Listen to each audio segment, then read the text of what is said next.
Lumaraga sa pagpapala pa sa ating lahat para sa ating pang-araw-araw na talata. Tayo ngayon ay nasa Genesis Kapitulo 43 simula versikulo 19 hanggang versikulo 23.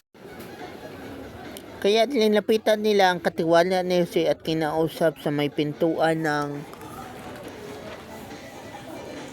bahay nito at sinabi, Ginoo, galing na po kami ritong minsan at bumili ng pagkain. Nang kami nagpapahinga na sa daan, binuksan namin ang aming mga sako at nakita sa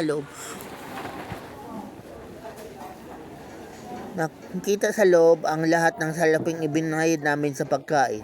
Ito po, dala namin para ibalik sa inyo. May dala po kaming bukod na pambili ng pagkain. Hindi po namin alam kung sino naglagay sa mga sako ng salaping iyon.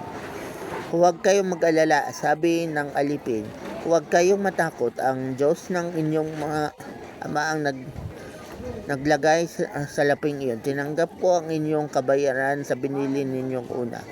Inilabas ng katiwala si Simeon at sinama sa kanila.